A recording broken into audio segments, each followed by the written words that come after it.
mooch off of them forever. I couldn't go back to stealing wallets.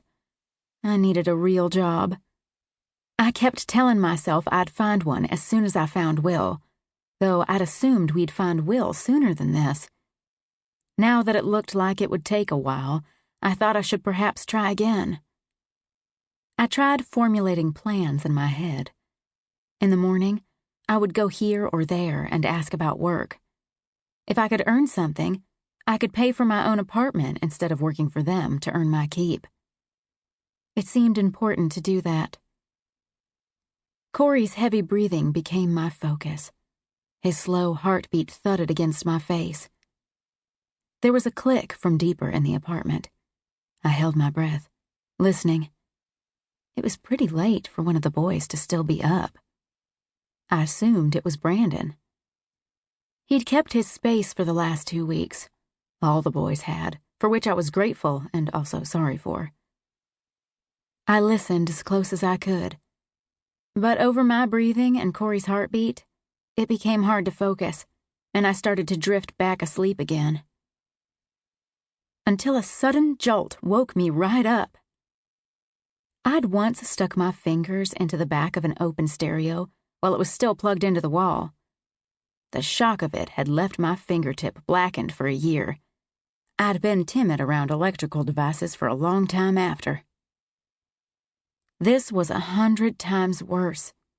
Wide awake, feeling every volt coursing through me, at the same time unable to move and unsure what had happened. My brain had a disconnect. My body went completely rigid. When it was over, my only goal was trying to get my lungs to work. "Kay," a husky voice next to me, Corey, gasping. My eyes opened, and I was blinded by a bright white light. And then everything went dark. A cloth fell over my face, and my breathing problems from a second ago were nothing compared to this suffocation. The cloth sucked into my mouth at every attempt to breathe in, blocking out the air until all I could do was gasp and hope it was enough to keep me conscious. A body landed on top of me. I fought, kicking. My first thought was that this was Raven and I was going to kick his ass.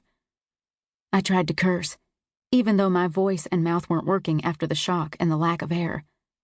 I wanted to kill him. My next thought was this was Blake Coulter coming to get me. I'd wrecked his yacht and shot him in the leg and then wrecked his car. I guess I may have deserved it, but I would still kill him anyway. But the bodies on top of me said absolutely nothing. There was no clue as to who this was. I flailed, but I was weak, trying to fight off whoever it was, but my body didn't want to cooperate. I was crushed and held down, helpless. My arms were tied together. My legs were tied too. From the grunting and shifting beside me, it sounded like Corey was going through the same thing. Tied and blinded, I was lifted. I didn't stop wriggling, though. My voice box barely managed to work. I got moans out, but being able to scream was beyond my capacity. Air was in short supply. I felt like I was being carried by someone resembling a Mack truck by the sheer size. At first, I was carried like a baby, but after my several attempts to wriggle away and claw at whatever I could, I got thrown over a shoulder. Blood rushed to my head. I was dizzy, disoriented, short of breath. The shock made it harder to fully function, and I worried about passing out. There was an elevator ride, and then I was carried through the lobby, their footsteps echoing off the tile. And then we were out in the fresh air, from as much as I could tell since I had the hood on. "Kayli." Corey's voice swept to me, weaker. "Ugh!" I cried out, which was about as much as I could muster with my gut getting a shoulder stuffed into it. There was a thud. Corey groaned. I choked. Did they hit him? I'd kill them. Just wait until I had a hand free. If only I could breathe. With the cloth over my face, I couldn't get enough air to gain much energy to even wiggle much.